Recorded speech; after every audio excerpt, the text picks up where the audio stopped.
আজ আমরা এমন এক মহাযুদ্ধের দ্বারপ্রান্তে দাঁড়িয়ে আছি যা হয়তো মানব ইতিহাসের সবচাইতে ভয়ানক অধ্যায় হয়ে উঠতে চলেছে। মানবজাতি আজ সেই আগ্নেয়গিরির কিনারে দাঁড়িয়ে আছে যা ফুঁসে ওঠার অপেক্ষায়। একদিকে ইরান, যা মধ্যপ্রাচ্যের একমাত্র সত্যিকারের সামরিক দানব, এবং অন্যদিকে ইসরায়েল, টেকনোলজির চূড়ায় থাকা এক অত্যাধুনিক সামরিক শক্তি। আর তাই নির্দ্বিধায় বলা যায়, তাদের গর্জন যদি একবার শুরু হয় তাহলে পুরো বিশ্ব কেঁপে উঠবে। আর এই যুদ্ধ একবার শুরু হলে ফলাফল হবে ভয়াবহ, ধ্বংসাত্মক এবং রক্তাক্ত। এই মুহূর্তে প্রশ্ন একটাই, কোন দানব জেগে উঠবে? ইরান, যে তার বিশাল সামরিক শক্তি এবং ব্যালিস্টিক মিসাইল ক্ষমতা, সেই সাথে গোপন সামরিক ঘাঁটি নিয়ে প্রস্তুত, নাকি ইসরায়েল, যে প্রযুক্তি এবং পারমাণবিক শক্তির মিশ্রণে এক অপ্রতিরোধ্য দানবে পরিণত হয়েছে? আজ আমরা ঢুকে যাব সেই গোপন অন্ধকার সামরিক সব ঘাটির গভীরের এক ভয়ঙ্কর বাস্তবতায়, যেখানে কেবল শক্তির লড়াই না, লড়াই হবে অস্তিত্বের। এই যুদ্ধ শুধু মধ্যপ্রাচ্য না, বরং পুরো বিশ্বকে এক ধ্বংসাত্মক নরকে ঠেলে দিতে পারে। প্রস্তুত হন এই রোমহর্ষক বিশ্লেষণের জন্য, যেখানে আমরা ঢুকে যাব এই দুই দেশের সামরিক শক্তির গভীরে। তো চলুন দেখে নেওয়া যাক কোন দানব সামরিক শক্তির দিক থেকে সবথেকে বেশি এগিয়ে রয়েছে। অর্থনৈতিক শক্তি। যুদ্ধ মানেই টাকার খেলা। অর্থ ছাড়া আপনি সেনাবাহিনী চালাতে পারবেন না, ক্ষেপণাস্ত্র ছুটতে পারবেন না, বা আকাশের যুদ্ধ বিমানও ওড়াতে পারবেন না। আর তাই তো 2024 সালে ইরান তাদের সামরিক বাজেট প্রায় 15 বিলিয়ন মার্কিন ডলার বরাদ্দ করেছে। ইরানের বিশাল বাজেটের মূল উদ্দেশ্য হলো তাদের ইসলামী বিপ্লবী গার্ড কর্পসকে আরো ভয়ঙ্কর করে তোলা, তাদের মিসাইল, স্থলবাহিনী এবং নৌবাহিনীকে যুদ্ধের জন্য প্রস্তুত করে তোলা। কিন্তু ইসরায়েল কি অর্থের দিক থেকে পিছিয়ে? মোটেও না, বরং তারা বরাদ্দ করেছে প্রায় 27.5 বিলিয়ন মার্কিন ডলার, যা ইরানের তুলনায় অনেকটা বেশি। আর এই অর্থ দিয়ে তারা তৈরি করছে নতুন ক্ষেপণাস্ত্র, উন্নত যুদ্ধ বিমান এবং এমন সব অস্ত্র যা মুহূর্তের মধ্যেই শত্রুকে নিশ্চিহ্ন করে দিতে পারে। কিন্তু শুধু টাকার পরিমাণই যুদ্ধে বিজয় নির্ধারণ করবে না, প্রযুক্তি, কৌশল এবং যুদ্ধক্ষেত্রের অভিজ্ঞতা একসাথে যুদ্ধে প্রভাব ফেলে। যেমন ইরানের মাটির নিচে থাকা গোপন সামরিক ঘাঁটি এবং অদৃশ্য মিসাইল ইসরায়েলের সেই সকল প্রযুক্তির চোখও ফাঁকি দিতে পারে। ইরানের কোন দানব কখন জেগে উঠবে তা এখনো কেউ বলতে পারে না। সেনাবাহিনী। ইরানের সবচাইতে বড় শক্তি কি জানেন? তাদের বিশাল সেনাবাহিনী। তাদের আছে 6,10,000 অ্যাক্টিভ মিলিটারি পারসন। এর মধ্যে 3,50,000 সেনা নিয়মিত বাহিনীতে আর 1,90,000 সেনা সদস্য IRGC-তে নিয়োজিত, যারা সবসময় প্রস্তুত যে কোনো বিপর্যয়ের জন্য। কিন্তু এখানেই শেষ না, ইরানের 3,50,000 জন রিজার্ভ সেনা রয়েছে, যারা যে কোনো মুহূর্তে যুদ্ধক্ষেত্রে নামতে প্রস্তুত। ইরানের সেনাবাহিনী সিরিয়া এবং ইয়েমেনের মতো যুদ্ধে ইতিমধ্যেই অভিজ্ঞ হয়ে উঠেছে। কিন্তু ইসরায়েলের সেনাবাহিনী সংখ্যা হিসেবে ছোট হলেও তাদের প্রযুক্তিগত দক্ষতা অপ্রতিরোধ্য। তাদের সক্রিয় সেনাবাহিনী 1,69,500 সদস্য নিয়ে গঠিত, কিন্তু রিজার্ভ বাহিনী 4,65,000, যা যে কোনো যুদ্ধের সময় দ্রুত মাঠে নামার জন্য প্রস্তুত। তাই বলাই যায় এখানে ইরানের সেনারা সংখ্যার দিক থেকে অনেকটা এগিয়েই আছে।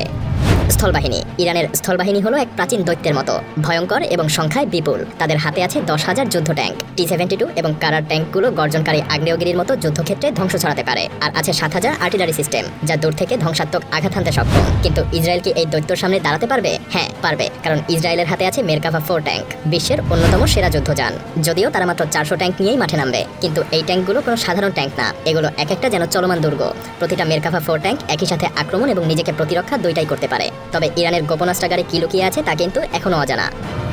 বিমান বাহিনী। এটা নিঃসন্দেহে মানতে হবে, আকাশে ইসরায়েল এক অপ্রতিরোধ্য দানব। কিন্তু ইসরায়েলের 345টা আধুনিক যুদ্ধ বিমানের মধ্যে F-35, F-16 এবং F-15 রয়েছে, যা বিশ্বসেরা যুদ্ধ বিমান হিসেবে পরিচিত।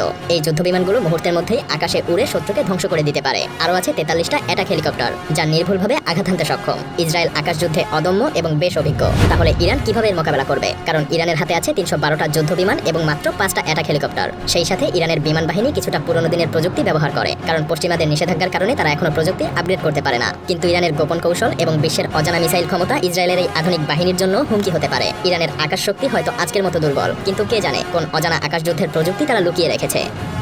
নৌবাহিনী। ইরান ইসরায়েলের চেয়ে আকাশ শক্তিতে পিছিয়ে থাকলেও নৌবাহিনী শক্তিতে কিন্তু বেশ এগিয়ে, কারণ ইরানের নৌবাহিনী সমুদ্রের সিংহের মতো। তাদের 17টা সাবমেরিন, 68টা পেট্রোল বোট এবং 10টা মাইন ওয়ারফেয়ার জাহাজ পারস্য উপসাগর থেকে ভারত মহাসাগর পর্যন্ত ইরানের শক্তিকে ছড়িয়ে দিচ্ছে। তারা প্রায় সমুদ্রপথে ভয়ঙ্কর আক্রমণ এবং তেলের ট্যাঙ্কার আটকানোর মাধ্যমে বৈশ্বিক অর্থনীতির উপরে প্রভাব ফেলে। তাদের সাবমেরিনগুলো সমুদ্রের গভীর থেকে শত্রুদের প্রতি এক অদৃশ্য আতঙ্ক ছড়ায়। তবে ইসরায়েলের নৌবাহিনী কম শক্তিশালী হলেও তাদের কার্যক্ষমতা এবং গোপন অপারেশন অত্যন্ত ভয়ঙ্কর। 5টা অত্যাধুনিক সাবমেরিন এবং 49টা পেট্রোল বোটের সাহায্যে তারা সমুদ্র চষে বেড়ায়। কিন্তু ইরানের সমুদ্রের নিচে লুকিয়ে থাকা গোপন শক্তি কতটা বিধ্বংসী হতে পারে সেটা কিন্তু কেউ জানে না।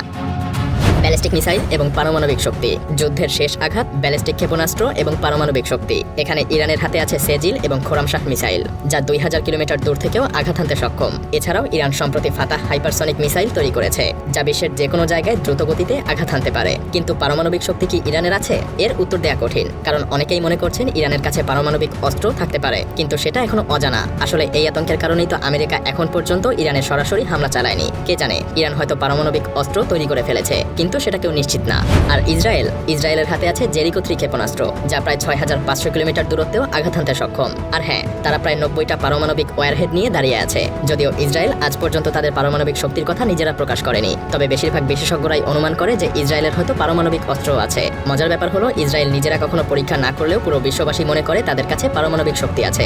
যাই হোক, যদিও ধরে নেই পারমাণবিক শক্তির দিক থেকে ইসরায়েল আজ অপ্রতিরোধ্য শক্তি, তবে ইরানও মাটির গভীরের বাংকারে লুকিয়ে থাকা এক রহস্যময় দানব। তাদের প্রকৃত ক্ষমতা হয়তো আমরা এখনো জানি না। ইরানের ভেতরে এমন কিছু লুকিয়ে থাকতে পারে যা ইসরায়েলের চাইতেও হয়তো কয়েক গুণ বেশি ভয়ঙ্কর। হতে পারে সেটা পারমাণবিক অস্ত্র।